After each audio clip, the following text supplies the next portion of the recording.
Hello everyone and welcome back to the Adventures in Collecting YouTube channel where we take a closer look at the toys we talk about on the show, and today we are diving back into the world of BendyFigs, and this time we're boarding the night bus and we're headed to London because we are looking at a trio of Harry Potter BendyFigs. So we previously took a look at the Lord of the Rings BendyFigs, courtesy of our friends at the Noble Collection and BendyFigs. They also sent over these for us to take a look at. So, part of Wave 1 of their, or Series 1 of their Wizarding World Harry Potter figures, we have Harry, Hermione, Dobby.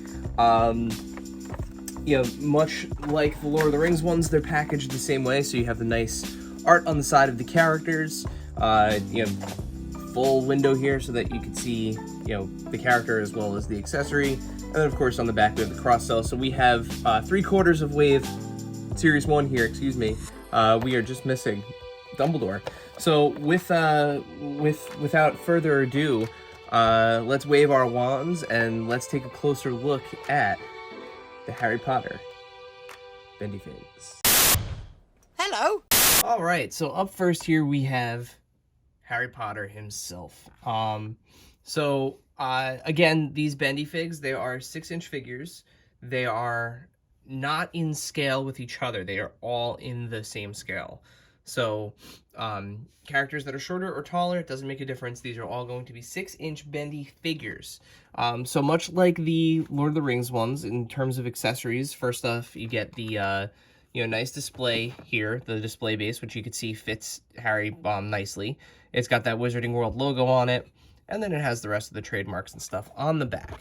So, moving into Harry himself here in terms of the detail, the likeness is very cartoony. I'll say that it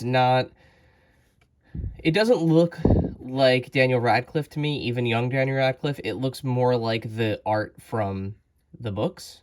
But that being said, he's got the lightning bolt scar on his forehead, he's got the glasses, he's got the haircut, it looks like Harry. In terms of other accessories, you do get a wand here with him. The wand is not bendy, it is a plastic wand, but it is detailed nice. It looks like Harry's wand from the film, which is nice, all of kind of the knots and stuff in the wood. It looks like wood. It's painted to look like wood. It's textured to look like wood, which is really nice. And then I actually busted the seams here on the robe. So his robe was sewn shut. But as I was kind of like peeling it around, it looked like he had a full school uniform sculpted underneath, and I didn't see that it was glued on anywhere, and it wasn't. So, let's peel the robe off here. And the robe is nice, by the way. It's a nice fabric. It has like a satiny kind of inside to it. It has a screen printed Gryffindor logo there on the outside. It has a hood. It's a nice robe. So, again, like if you're thinking of other purposes, we'll see when we do the scale comparison. I'll throw this robe on another figure so that way you can see how it looks on a on a 1/12 scale figure. But taking a look at Harry here, he is a BendyFig. But again, much like the Lord of the Rings ones, the details are there. So the texturing in the sweater is there, the ribbing along the neck, the tie, the paint, and everything. Moving into the pants, like his pants have wrinkles and things sculpted into them, even going so far as to put lines for pockets there in the back, pockets on the side. Down to his feet, he's got detail on his shoes, including texturing and laces and all that good stuff. I mean, it's Harry. And, he is able to hold his wand. Again, when it comes to posing figures like these BendyFigs, you have to really be careful where you're bending their arm. Otherwise, you run the risk of looking, you can do all kinds of weird, positioning and stuff. So, in terms of posing these for a shelf or something like that, you're not really, your options are kind of limited in terms of what you can actually do. But, you could get a decent, you could get a decent pose out of them. It's not impossible. But ultimately, again, like, these are meant for children, or, you know, if you are collecting them, they're going to sit either in the box, or you're going to take them out and you're going to put them on the base, and you're going to leave them somewhere nice, right? So let's keep going. So let's take a look at Miss Granger next. So Hermione. Again, same as Harry, she has the same kind of robe. I think the likeness on this is much closer to a Philosopher's Stone or Sorcerer's Stone, or Chamber of Secrets, Emma Watson. You know, I think you can kind of see it there, especially with that little smirk. I did not break the seams on her robe here because it is glued under her hair. So they did take the time to sculpt in the female dress, you know, including, you know, again, like the details on the sweater and everything there, the skirt.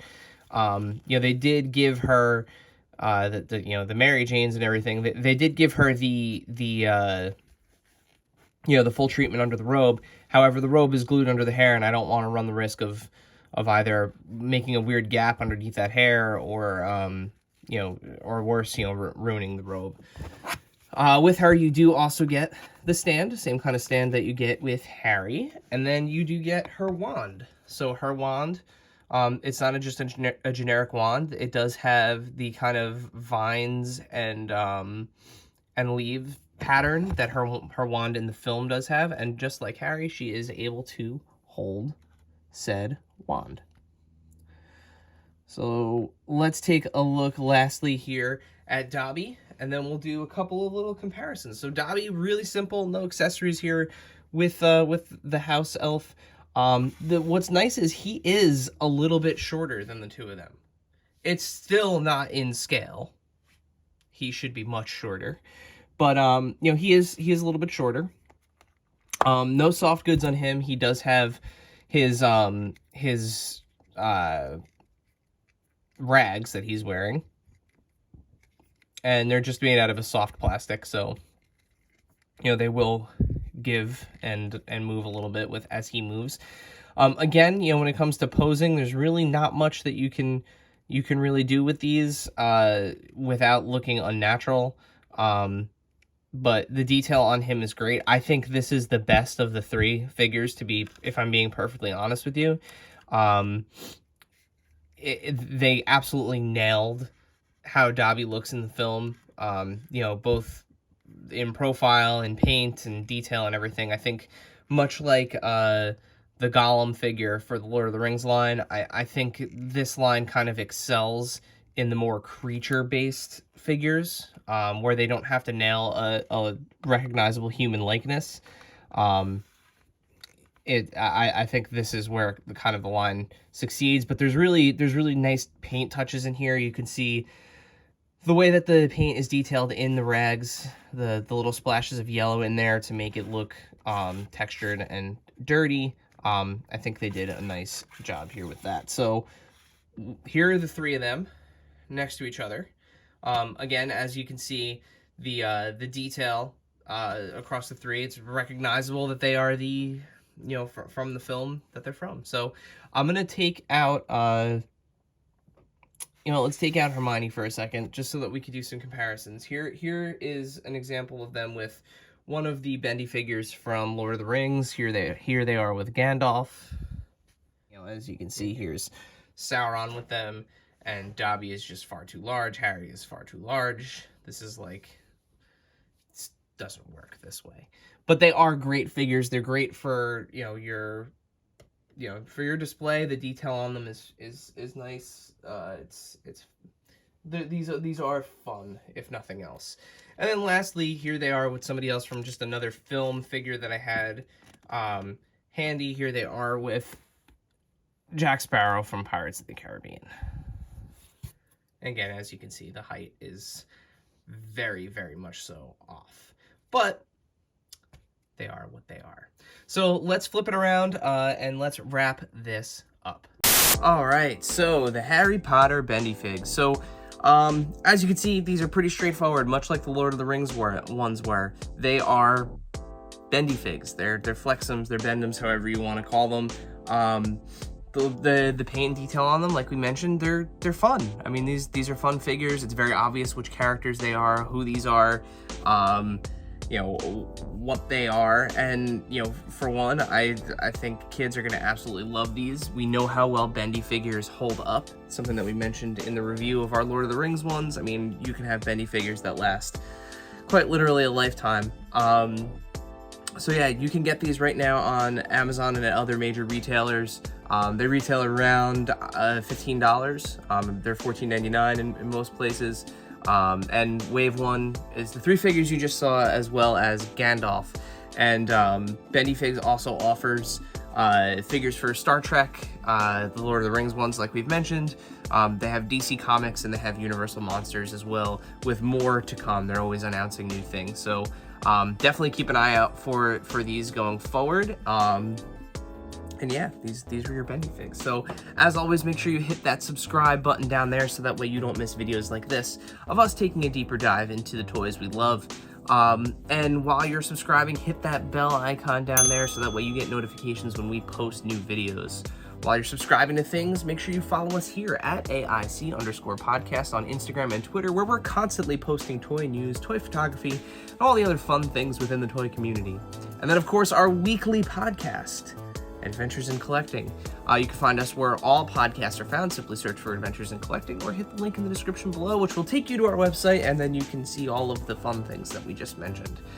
Stick around after the fade for some additional photos of the Bendy squad here, and as always, until next time.